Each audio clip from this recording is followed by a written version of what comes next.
Tower blocks, two words kind of synonymous with pirate radio, or at least for me.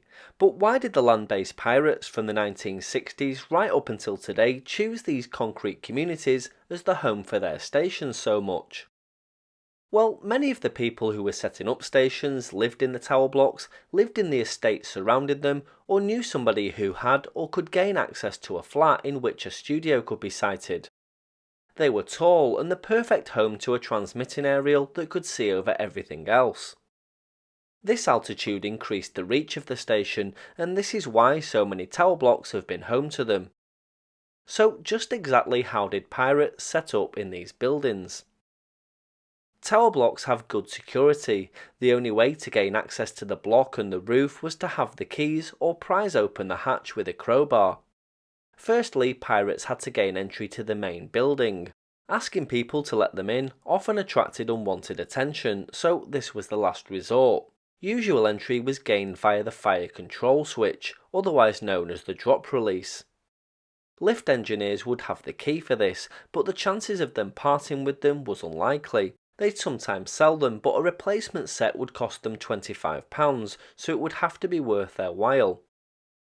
They were readily used in blocks, so it was well worth the investment. Another way was if they knew somebody who lived in the block. Once inside the block, access to the roof was required. Blocks had always used fire brigade keys, but they've been replaced nowadays in most areas with other locking systems. Fire brigade doors were mortise locks, usually number marked 1, 2 or 4, and the keys were available from locksmiths. It was often easier to break other types of locks, but once found they would be reported and fixed immediately. If maintenance workers saw an aerial, the DTI were almost certainly contacted. Once the pirates gained access to the roof, they'd need to check for an electricity supply. Some blocks had sockets in tank rooms, but if the caretaker went up there and saw something plugged in, he'd most likely unplug it. Therefore, wires needed to be as discreet as possible. The next step was to hide the rig and mount it in the most difficult place to get to, the most popular being the lift shaft. If they couldn't find an electrical outlet anywhere, there had to be a light in there somewhere which they could just tap the main supply from. If there was still no power, there was the lift room, a large space with all the mechanics for the lifts inside. There was always electrical sockets in there, as engineers needed power for their tools when servicing the lifts. Once the pirates had found a power source, they'd need to find a good place to locate the rig, somewhere high up inside a wall, down a lift shaft, behind a ventilation system, and even down the sewage pipes. They had to make sure it was somewhere that was difficult for the DTI or thieves to get to. However, if they didn't find a suitable power source, they'd need a car battery. How long the battery would last depended on the power of the rig. In a 1-watt rig, it would run for a week or so off a fully charged battery, but from a 30-watt rig, it'd last about a day at most.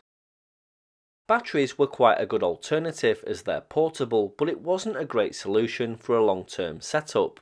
The next thing to do was to connect the aerial. The aerial needed to be outside at the highest point possible with well-hidden coax. Blocks that had a lot of problems with pirates resorted to installing alarm systems. Some even had sensors connected to a silent alarm, which meant that when the door would open, the alarm was tripped, which alerted the local council to their presence. Often, pirates would tamper with microswitch alarm systems which were set off by a break in the circuit. PIR motion sensor alarms could be smashed off the wall, and the pirates would then leave and come back later. Infrared sensor alarms could also be tampered with as well. Protecting the transmitter from thieves was one of the most important considerations when setting up a site. A common method was D-locks for many years, but thieves and the DTI could get them off easily with screwdrivers or just cut them off. An alternative was cable locks, and the pirates would seal off all electrical sources close by to prevent people from plugging in angle grinders. A way of monitoring rigs was to place another transmitter of much lower power up inside the block as well, with a microphone connected to it. This was known as a security rig.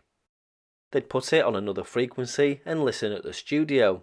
They'd often place it above the door to the roof or somewhere that led to the main rig.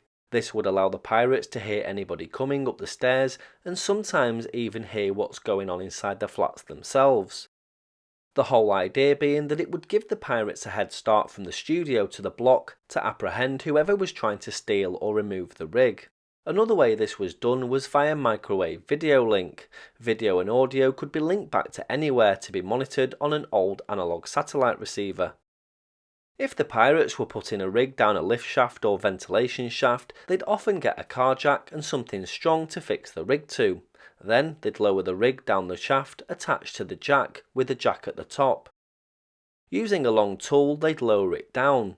They also installed a number of other jacks above the main rig to make it even more difficult to get the rig out. If someone wanted to get the transmitter out, they'd have to go down there and undo the jacks to get the rig, and by this time the pirates would have been up the block and trapped whoever was responsible on the roof, unless it was the DTI, in which case they'd run from the block and spy on them from nearby. The pirates developed a way to stop anyone from undoing the jacks by changing the head on them to something else. The DTI had a tool to undo the jacks, but if the head was different, it could take them days or even weeks to get the rig out. Sometimes what the DTI would do was simply cement the rig in place after cutting the cables. A good decoy was to place an old and broken rig in the block as well, nearer to the entrance. This may have rarely fooled the DTI, but certainly fooled rig thieves. Tower blocks have always been home to pirate radio stations, and for the hardcore stations that are still out there in the slowly dying world of FM pirates, they always will be.